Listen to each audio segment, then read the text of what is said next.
welcome to History Archive channel. Today, my co-worker Sam is going to tell you about World War II. Mystery stories. I hope you will enjoy the video. Don't forget to subscribe and like our channel. World War II is often remembered through its grand narratives: D-Day, Pearl Harbor, the Holocaust, Hiroshima, and so on, but beneath these well-known events lie countless untold stories of courage, suffering, and resilience that history books overlook. These forgotten tales reveal the war's true complexity, not just a clash of armies, but a mosaic of human experiences shaped by ordinary people thrust into extraordinary circumstances. From enslaved laborists fueling Nazi industry to African soldiers fighting for empires that denied them freedom, from women spies risking torture to children surviving bombed-out cities, the war's hidden stories challenge simplistic notions of heroes and villains. Many of these accounts were suppressed by governments, ignored by historians, or lost in the chaos of post-war rebuilding. Some were inconvenient truths that didn't fit triumphant national myths. Others were too painful to revisit. But these stories matter, not just for historical accuracy, but because they remind us that war is never just about battles and borders. It's about the quiet defiance of a Jewish teenager keeping a secret diary in a ghetto, the indigenous code talkers using their native languages to outwit the enemy, the comfort women brutalized by occupying forces, and the refugees stranded between nations that no longer existed. These narratives force us to confront uncomfortable questions. Who gets remembered, and why? What sacrifices were deemed unworthy of recognition? And how does the silencing of certain voices distort our understanding of the past? Uncovering these stories doesn't change the outcome of World War II, but it changes our empathy, our awareness of injustice, and our resolve to honor all who endured history's darkest hour. In the freezing winter of 1944, a group of Soviet women, nicknamed the Night Witches by terrified German soldiers, flew flimsy wooden biplanes on bombing missions against Nazi forces. Their planes had no radios, parachutes, or weapons beyond hand-dropped grenades. A direct hit would turn them into fireballs.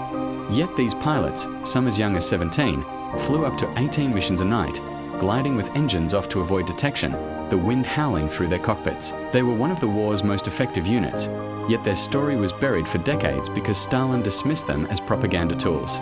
Meanwhile, in the Pacific, over 2.5 million Indian soldiers fought for Britain while their own country languished under colonial rule. Many were POWs forced to join Japan's Indian National Army, trapped between loyalty and liberation. Their plight was ignored by both British and post-war Indian leaders. Elsewhere, thousands of African conscripts died in European battles they barely understood, like the Senegalese riflemen left to freeze in French trenches during the 1940 invasion. Their graves were marked with numbers, not names. On the home front, women in the US and UK worked in munitions factories, only to be fired when men returned, their wartime labor erased from economic memory. And in the war's shadows, millions of displaced persons is a sterile term for survivors with nowhere to go, endured squalid camps for years, like the 200,000 Polish orphans abandoned in Soviet gulags or the Jewish refugees turned away by nations like the US and Palestine. Even the war's iconic moments have hidden layers. The Band of Brothers liberating concentration camps included black soldiers segregated in support roles, their heroism unphotographed. The Navajo code talkers saved countless lives, yet returned to poverty on reservations. And in Hiroshima, Korean forced laborists died alongside Japanese civilians, their memorials added only decades later. These stories weren't lost by accident.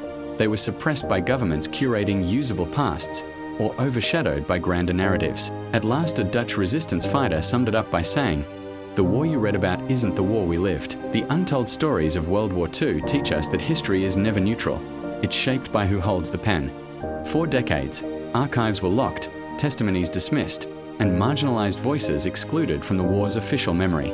Recognizing these gaps isn't about rewriting history, but reclaiming its fullness. When we learn about the 800,000 women who served in the Soviet military, the gay Holocaust victims denied compensation after the war, we see how power dictates remembrance.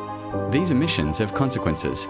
The West's neglect of the Eastern Front, where 80% of German casualties occurred, fueled Cold War myths. The glorification of clean, Allied warfare obscured firebombings that killed more civilians than atomic strikes. Even today, some governments criminalize discussing uncomfortable truths, like Japan's wartime atrocities or Allied betrayal of Eastern Europe to Stalin. But there's hope. Descendants of forgotten heroes like the black pilots of the Tuskegee Airmen or the comfort women of Korea are demanding justice. Historians are mining declassified files and oral histories to piece together a truer mosaic. And every time we share these stories, we reject the idea that some lives matter less in history's accounting. WWI's greatest lesson isn't just never again, it's remember everyone. Because when we omit the oppressed, the inconvenient, or the defeated, we risk repeating the very injustices the war was fought to end. As survivor Primo Levi warned, it happened, therefore it can happen again. To honor the war's full legacy, we must listen to its whispers as closely as it shouts, and ensure no one's sacrifice is ever again deemed unworthy of memory.